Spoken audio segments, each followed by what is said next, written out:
Bien joué Doctolib. Ces mecs-là que vous voyez nous ont tous eu dans les grandes largeurs. Ils ont touché le Graal de tout business. Et vous, comme moi, on est dans leur filet. Quand vous avez mal à une dent, quand vous vous coincez le dos, quand vous avez besoin d'un arrêt maladie dans la journée pour justifier votre absence au taf, premier réflexe, Doctolib. Ça s'appelle un coup de maître. Ils ont réussi à créer ce qu'on appelle un layer. C'est-à-dire qu'ils viennent s'intercaler dans votre parcours utilisateur entre vous et le service dont vous avez besoin. Question, qui d'autre a réussi à faire un truc comme ça? Oui, exact. Google par exemple. Ça a beau être un site comme un autre, ils ont réussi à faire en sorte que vous passiez toujours d'abord par Google, donc par le layer Google, pour accéder à n'importe quel autre site. Et même quand vous connaissez l'URL. Et d'ailleurs, le parcours classique, c'est de passer d'abord par le layer Google, puis par le layer Doctolib avant d'arriver au dentiste. Mais attendez, si on réfléchit bien en termes de layers, il y en a encore d'autres avant des layers dans ce schéma. Il y a l'OS de votre ordinateur ou de votre téléphone. Bah oui, si vous avez un Mac, il y a d'abord le layer OS, puis le layer navigateur, parce que faut bien passer par un navigateur pour arriver sur Google. En fait, c'est comme un funnel presque forcé. Je dis presque parce que prendre un chemin alternatif c'est possible, mais c'est super chiant. Alors vous vous dites sûrement, c'est très sympa les petits schémas de Yann, je vais pouvoir faire le malin en soirée mondaine. Et vous avez raison. Mais en réalité, on touche là au boss final du jeu business. Réussir à devenir un layer incontournable dans votre vie. C'est juste le meilleur move growth marketing qu'on peut réaliser. C'est un monopole, mais sans en être vraiment un. Parce que vous n'êtes pas obligé de passer par Doctolib. Et dans les parcours utilisateurs comme dans la vie, c'est le chemin le plus pratique qui gagne toujours à la fin. Vous pouvez toujours passer par les répondeurs et les secrétaires médicales. Quoique. Alors là, par exemple, avec ce genre de communication, c'est dur de passer outre Doctolib pour aller se faire vacciner. Tout ça explique pourquoi Doctolib aujourd'hui, après sa dernière levée de fonds de 500 millions, est juste la plus grosse licorne française, valorisée à 5,8 milliards. Bien fat la licorne. Mais alors du coup, pour arriver à ce niveau, eh ben c'est la guerre, vous vous doutez bien. Fais la guerre.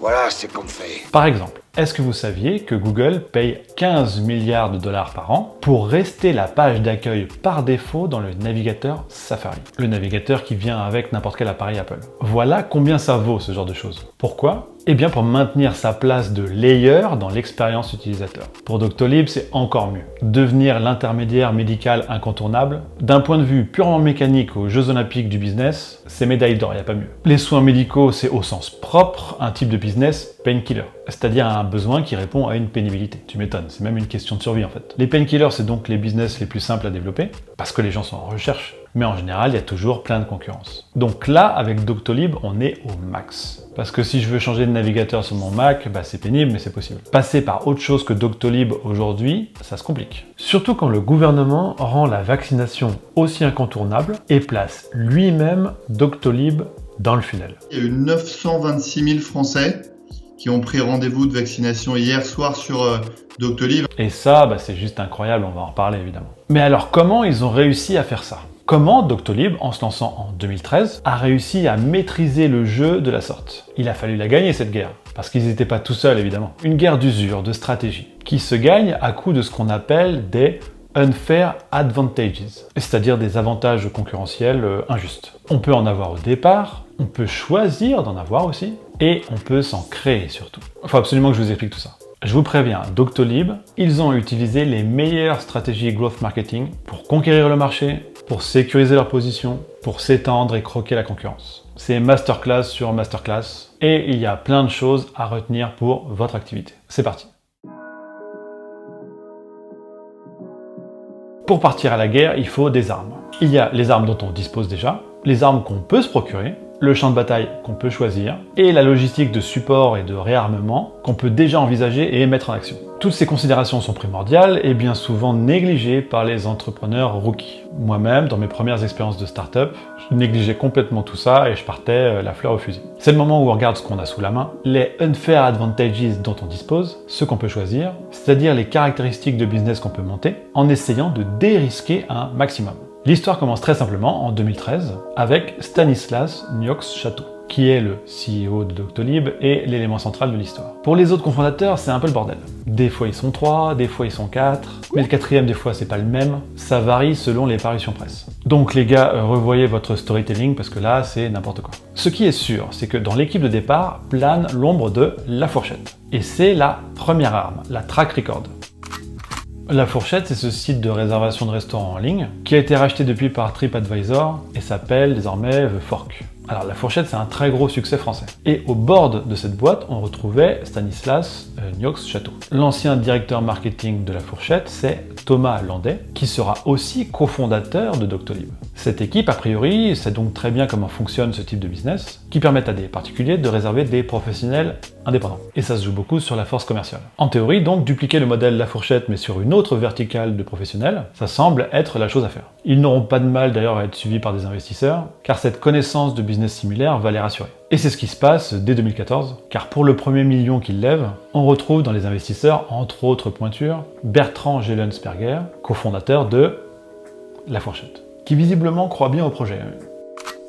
Deuxième arme, et c'est totalement incontestable, les bénéfices des grandes écoles. Si on reprend Stanislas Niox-Château, le mec est déjà câblé de partout avant même de sortir d'HEC. Et dès qu'il sort, il se retrouve au board de grosses boîtes. Je sais même pas comment c'est possible ce genre de parcours. Et c'est ça les avantages. 1. Le réseau, qui permet qu'on te propose des opportunités, de trouver plus facilement de l'argent en seed, l'argent qui permet de se lancer, et convaincre plus facilement des cofondateurs. Deuxièmement, et presque plus important, l'ambition. Quand on est exposé à l'ambition, tout devient beaucoup plus accessible, plus possible. Tout ça ne garantit pas la réussite, certes, mais il faut bien avoir conscience de ses avantages et de ses handicaps avant de jouer ses cartes. Si vous sortez de l'IUT Tech Deco de Saint-Nazaire, il va falloir procéder un peu différemment. Troisième arme, ne pas réinventer l'eau chaude. ZocDoc est une plateforme de prise de rendez-vous médicaux américaine lancée en 2007. Une preuve de concept qui existe déjà outre-Atlantique et qu'il restait à importer. Les États-Unis ont toujours 5 ans d'avance, voire plus, sur les usages par rapport à la France. Ça reste encore aujourd'hui, et ça le restera pendant longtemps, un move malin. Quatrième arme, le marché. La taille de marché est potentiellement énorme, avec plus d'1 million de professionnels de la santé en France, puisque ce sont eux les clients, on va en reparler. Se lancer sur un marché trop petit est une erreur classique, qui bloque les chances de pas mal de business. Non pas pour devenir une activité rentable, mais parce que les investisseurs ne suivront pas.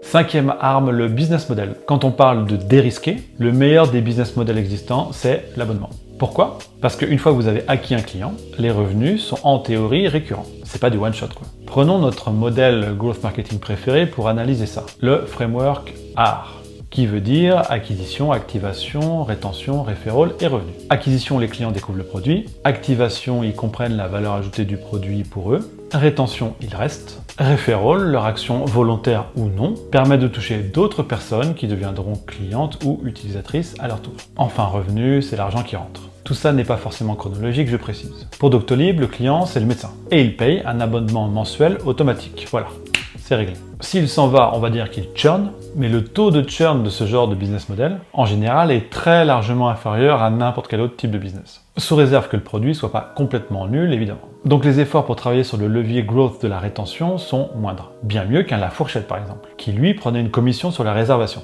Du one-shot qu'ils essayaient de répéter. Voilà donc nos cofondateurs qui partent à la guerre en ayant dérisqué un maximum sur les possibilités de développement et les leviers de croissance intrinsèques au business choisi. Maintenant qu'on a le tableau, voyons quels leviers ils vont actionner pour faire grossir tout ça. Comment ils ont réussi à se créer d'autres unfair advantages.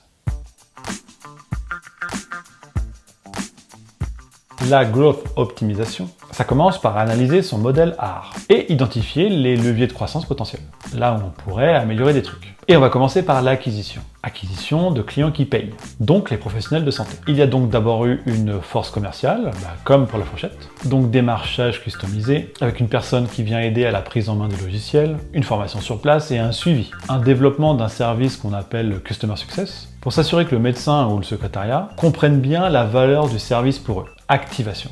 Focus donc à fond sur un canal d'acquisition, le démarchage commercial. Et ils l'ont fait avec force justement, en mode bourrin. Avec des commerciaux qui descendent les pages jaunes ou le site Amélie ligne par ligne, en contactant les professionnels de santé rue par rue, ville par ville. En ça, ils ont respecté un précepte de Peter Thiel, auteur du livre de 0 à 1, qui insiste sur l'importance de se consacrer à un seul canal de distribution en phase de traction. Et tant qu'on n'a pas enfoncé le clou, on se disperse pas. On tapera sur d'autres canaux d'acquisition plus tard. quand on s'inquiétera de scaler l'activité. Ils ont eu tout le loisir d'optimiser ce canal par la suite, pour enfoncer le clou donc, en passant à la prospection à distance, en limitant les interventions sur le terrain au strict minimum, en développant quasiment une école de vente pour le recrutement et la formation de nouveaux commerciaux, en affinant le discours commercial, car ils ont fini par identifier quels arguments faisaient plus mouche en fonction des différents segments de praticiens. On peut voir encore aujourd'hui sur leurs différentes landing pages différents messages. Là c'est pour les ostéopathes, là pour les kinés, là, c'est pour les généralistes, etc.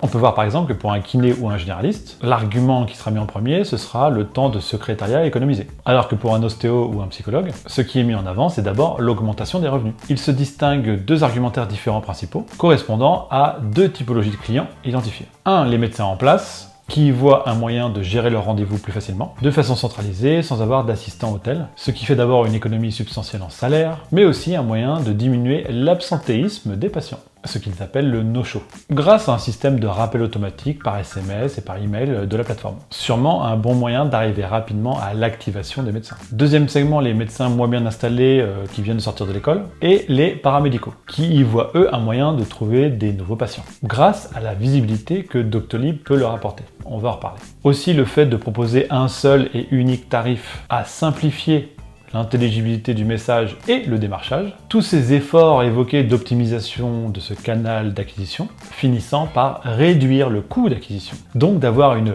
payback période plus courte, c'est-à-dire le temps qu'il faut pour qu'un client soit rentable. Le calcul de cette payback période est très facilement réalisable grâce au modèle d'abonnement, sans churn excessif. Ces chiffres très sexy et surtout très prédictibles, ça les investisseurs ils aiment bien pour les prochains tours de table. Comme ça, ils peuvent tracer une droite. Ce qui justifie de réinvestir d'autant plus dans la force commerciale. Réalisant ce qu'on peut appeler la growth loop commerciale, une des différents growth loops d'acquisition. Avec le temps, l'acquisition d'un nouvel utilisateur coûte de moins en moins cher, et ce que rapporte cet utilisateur peut être réinvesti en force commerciale, et peut même convaincre des investisseurs de rajouter encore plus d'argent pour investir encore plus dans la force commerciale. Avec le temps, ils ont donc construit cet autre unfair advantage, une première grosse barrière à l'entrée pour la concurrence.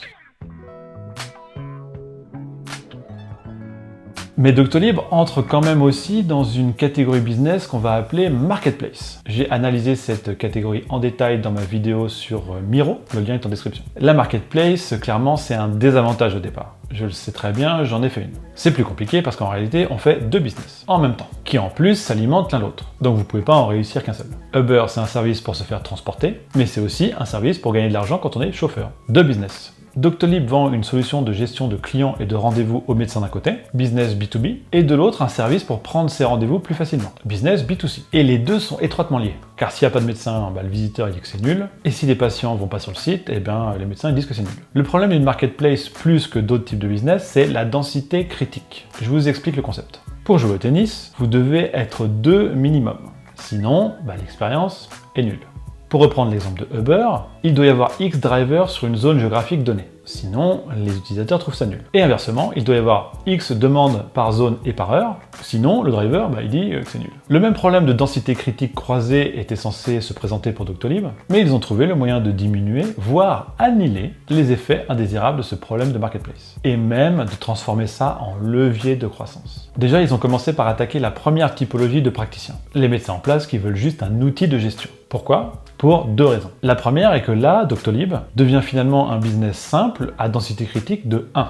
Oui, le médecin n'a pas besoin d'autres utilisateurs pour profiter de la valeur du service. Donc plus de problème de marketplace pour le moment. Deuxième raison, le referral dans le modèle AR. Ce type de médecins qu'on appelle entrée de parcours ont des très grosses patientèles et un pouvoir d'influence important sur les professionnels de santé qui les entourent et avec qui ils sont en contact. Donc sur ce mécanisme-là, on peut placer une autre growth loop de referral cette fois, la classique boucle de viralité. Un client en parle à d'autres qui deviennent à leur tour clients, etc. Mais c'est avec un autre coup de maître que Doctolib m'avait bluffé il y a quelques années. Un jour, j'ai appelé mon ostéo et voilà ce que disait son répondeur. Prendre rendez-vous sur le site doctolib.fr en tapant. Merci de votre appel. C'est donc le praticien qui me force à aller sur Doctolib pour prendre rendez-vous avec lui. C'est magique. Et en ça, le côté marketplace est complètement court-circuité. Car moi, je suis un citadin, j'ai accès à plein de dentistes et plein de façons de les booker. Mais si je suis dans un village et qu'il y a un seul dentiste à 50 km à la ronde, si j'ai de la chance, la question se pose même pas. S'il me dit de passer par Doctolib, j'obéis, j'ai pas le choix. Et paf, le layer.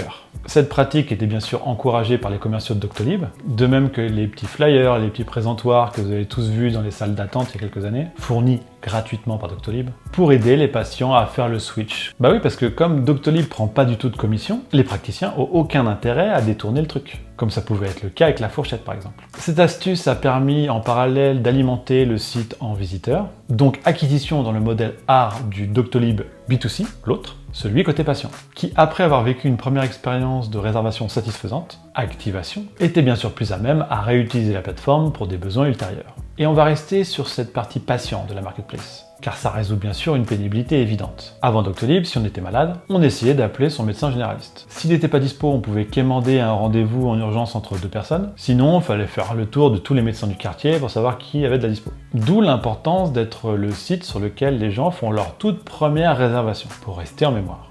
Là où c'est encore très malin, c'est que Doctolib a rapidement référencé tous les professionnels de santé sur sa plateforme, dans un annuaire façon la fourchette. Et même, voire surtout, ceux qui n'étaient pas du tout encore clients, ni même encore contactés.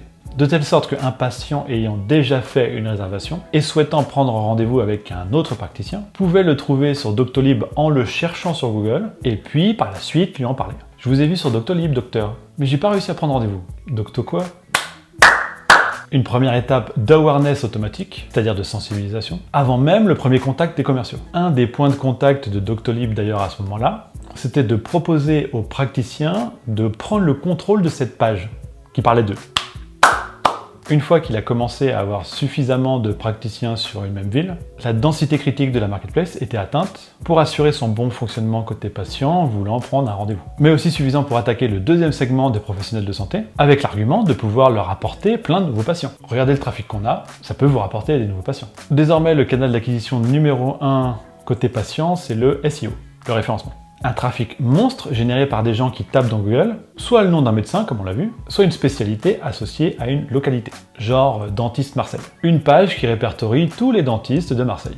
Et pour ça, c'est encore un jeu de bourrin. Sans rentrer dans des détails SEO, celui qui, in fine, a naturellement la page la mieux placée sur Dentiste Marseille, c'est celui qui a le plus de dentistes marseillais référencés avec le plus d'informations. Bah oui, Google, lui, il veut juste donner le meilleur résultat à ses utilisateurs. C'est donc l'agressivité commerciale qui, in fine, optimise le SEO. Récapitulons donc comment s'articule cette double dynamique de croissance. On a donc notre premier art Doctolib B2B, où on peut placer une growth loop d'acquisition et une growth loop de referral. C'est ce Doctolib B2B qui ramène de l'argent, donc il y a la case revenu en plus. Pour le Doctolib B2C des patients, on a donc notre funnel d'acquisition SEO. Les patients, en tombant sur les fiches médecins, font du referral dans le modèle art du Doctolib B2B, en leur en parlant et en les sensibilisant. Les praticiens, eux, font du referral dans le modèle art Doctolib B2C, en les forçant plus ou moins à passer pour Doctolib pour prendre rendez-vous avec eux. On comprend bien avec ce schéma que plus le temps passe, et plus Doctolib construit un énorme unfair advantage sur la concurrence. Et que si au départ la marketplace est un problème dur à régler, avec le temps se met en place ce qu'on appelle un network effect. C'est-à-dire qu'à mesure que la base d'utilisateurs du service augmente, la valeur et l'utilité augmentent pour les utilisateurs actuels et même futurs. Ce qui est clairement le cas pour Doctolib. Plus il y a de patients qui l'utilisent, plus les réservations se font simplement, et plus il est facile de trouver des nouveaux patients. Plus il y a de praticiens sur la plateforme, et plus l'expérience est bonne pour les patients. Tout ceci constituant une énorme barrière à l'entrée qui est difficilement rattrapable. Et finalement, le premier arrivé, celui qui tape le plus fort, qui place ses pions correctement sur l'échiquier, il enclenche le processus pour sa pomme. D'où l'intérêt de viser les points d'entrée stratégiques par ville. Maintenant, parlons de la rétention. Alors déjà, le network effect de la marketplace va créer un autre phénomène. Un unfair advantage que Doctolib va se créer et optimiser. Le switching cost, c'est-à-dire le coût perçu pour le changement d'une solution, le changement d'un service. Genre vous êtes sur SFR, c'est le coût pour passer sur Bouygues. Ça peut être un coût psychologique comme un coût en ressources. Du temps ou de l'argent. Par exemple, pour un médecin qui a fait la formation avec l'intervenant Doctolib pour setup tout ça, et a commencé à utiliser l'outil de gestion, de rentrer les infos des clients avec le secrétariat et tout, il a investi du temps et émotionnellement dans le truc. Tout rechanger serait un switching cost beaucoup trop important. Et en plus, ce switching cost, il augmente avec le temps. C'est ça qui est beau. C'est-à-dire que plus le médecin nourrit son logiciel de gestion, plus il y met d'informations sur ses patients, plus il stocke de la valeur pour lui, ce qui lui rend la vie plus simple et qui rend la possibilité du churn de plus en plus faible. Et comptez sur Doctolib bien sûr pour ajouter régulièrement des nouvelles features qui rendent l'outil encore plus indispensable. Cela aboutissant à un modèle de croissance avec un churn quasi nul et donc une rétention optimisée au max. Mais qu'en est-il de la rétention côté patient? Alors bien sûr, on a vu que des fois, le patient n'avait pas trop le choix, il était obligé d'aller sur Doctolib ou sur un concurrent. Mais pour les autres, pour bien comprendre comment la rétention a pu être travaillée, il faut revoir le principe même de prise d'habitude. Cela se passe en 3 phases. Le trigger, la routine, la récompense. Le plus dur étant de faire entrer les gens la première fois sur la plateforme. Ça, on a vu comment Doctolib s'y était pris. Après avoir fait une première expérience de Doctolib, c'est tellement pratique qu'on a un très bon taux d'activation. Le chemin neurologique est donc créé dans la tête du patient, entre le trigger, le fait d'avoir besoin d'un médecin, et l'expérience associée. Désormais, au prochain trigger, il pourra déclencher la routine. Layer Google, layer Doctolib, prise de rendez-vous. La récompense, c'est le process qui se passe bien une seconde fois. Et cette boucle d'habitude, elle aussi se renforce avec le temps. C'est comme ça que fonctionnent les habitudes. Et il devient de plus en plus difficile de dissocier le trigger, j'ai mal à une dent, de la routine, je vais passer par le layer Doctolib. Par conséquent, avec cette prise d'habitude, on s'assure un niveau de rétention encore une fois élevé. Encore faut-il que tous les praticiens soient disponibles sur la plateforme. Et là, on comprend encore l'intérêt de faire le bourrin pour être le premier à avoir le plus de praticiens possible. Le switching cost côté patient augmentera donc lui aussi avec le temps. Encore une fois aussi parce que Doctolib développera plein de features qui permettent de retrouver ses ordonnances, ses informations médicales, etc. Car de la même façon, plus on nourrit la machine, plus elle a de la valeur pour nous. On a eu donc avec Doctolib un double switching cost qui augmentait avec le temps, cadenassant de plus en plus l'usage des deux côtés de la plateforme.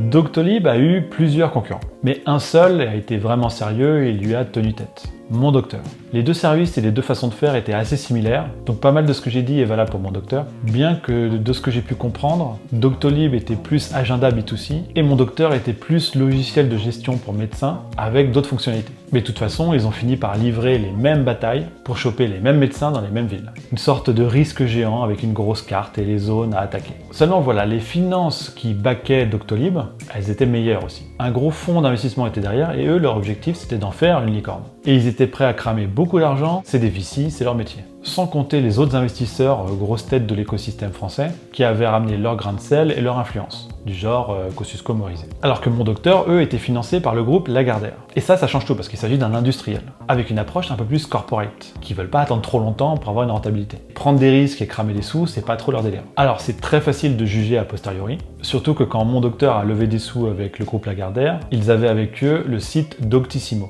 Donc on peut imaginer assez facilement à quel point ça pouvait être tentant de se dire « Ah, on va se placer derrière Doctissimo pour l'acquisition ». Moi, à leur place, j'aurais fait pareil. Ça, plus la réputation du groupe, je me serais dit « Ils sont solides, ils vont pas nous lâcher, c'est parti ». En réalité, c'est pas les mêmes objectifs, c'est pas les mêmes fonds, ce qui fait que Doctolib avait les poches plus profondes et pouvait être bien plus compétitif dans la guerre commerciale. Et même dans la façon de faire, pas la même agressivité. Lagardère, c'était pas leur vrai métier, quoi. Encore un unfair advantage, mais ça, fallait le savoir. D'ailleurs, est-ce que Stanislas Niox-Chateau aurait pris le deal Lagardère? Je suis curieux de savoir. Le vrai nerf de la guerre, dans cette dernière bataille, était de choper les contrats avec les établissements de santé.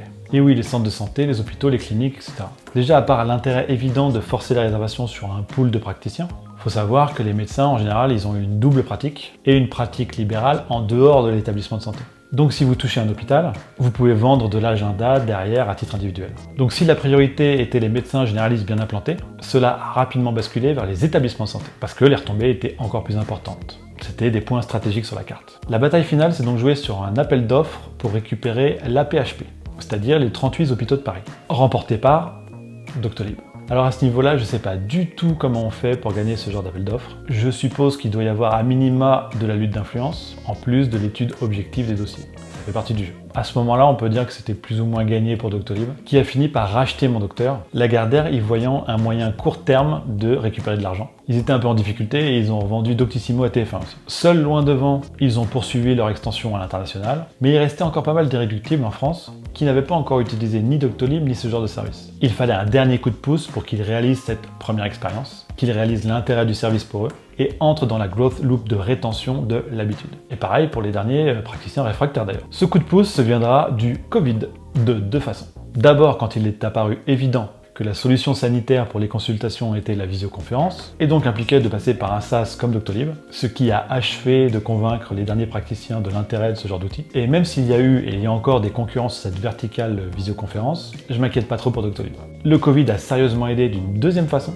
et cette façon-là est beaucoup plus singulière, puisque je l'évoquais en intro, cela vient du gouvernement. Donc le process de vaccination institutionnalisé nous impose le layer Doctolib dans notre parcours. Bon, vous pouvez aussi passer par Keldoc et Maya, qui sont les deux autres plateformes imposées par le gouvernement. Mais je suppose que comme moi, vous les connaissez pas. Et le capital branding joue à fond en faveur de Doctolib. C'est-à-dire la présence et l'awareness qu'ils ont réussi à construire sur le long terme. Alors oui, c'était sûrement le choix le plus rapide et le plus pratique à ce moment-là pour le gouvernement, mais ça reste discutable. Car cette décision fortifie considérablement des sociétés privées, et une en particulier. Bravo à Doctolib qui a tout mis en place et tendu la perche au bon moment.